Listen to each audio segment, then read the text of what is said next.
மகா சிவராத்திரி வந்து சிவன் வந்து நம்மளுக்காக நிறைய விஷயங்கள் இந்த உலகத்தை அழித்து திரும்ப உருவாக்குறது அந்த மாதிரி அவர் வந்து அழித்தல் உருவாக்கல் ரெண்டும் செய்யக்கூடியவர்.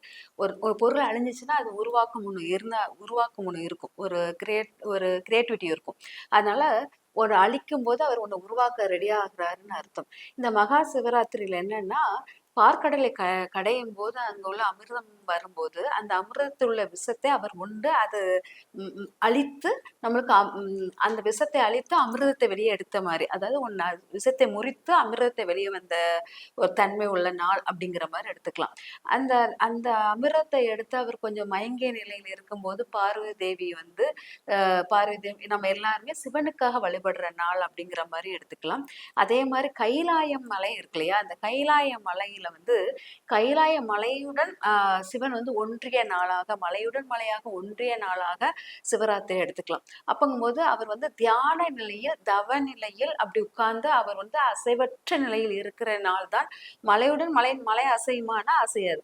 அதனால அசைவற்ற நாளாக அந்த சிவராத்திரியை கொண்டாடுகிறோம் அப்படிங்கிறது தான் இருக்கிற இதுலயே. இந்த சிவராத்திரி வந்து ரொம்ப வலிமையானது.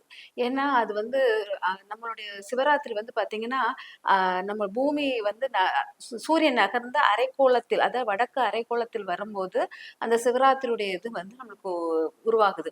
அந்த சிவராத்திரி அந்த அரைக்கோளத்தில் வடக்கு அரைக்கோளத்தில் வரும்போது நம்ம வடகிழக்கு பகுதியில வடக்கு அரைக்கோளத்தில் போது அங்க வந்து நம்ம குரு காரகத்துவம் அதிகமாக இருக்கும். நம்ம முதுகு தண்டுவடம் இருக்கு இல்லையா, அது வந்து அப்படியே ஸ்ட்ரெயிட்டா நிற்கும். நம்ம சும்மா சாதாரணமா அது தியானம் பண்ணிக்கிட்டு இருக்கும்போது நம்ம முதுகு தண்டுவளத்திலிருந்து ஒரு குண்டலினி சக்தி மேலெழும்பி நம்ம சரசராமத்தை தொடும்போது நம்மளுக்கு வந்து அந்த தியானத்துடைய இதை வந்து நம்ம உணர்வோம். அதுதான் முக்கியமான ஒரு உச்சக்கட்ட நிலை அப்படிங்கிறது. அது பேரின்பம்ங்கிறது அதுதான்.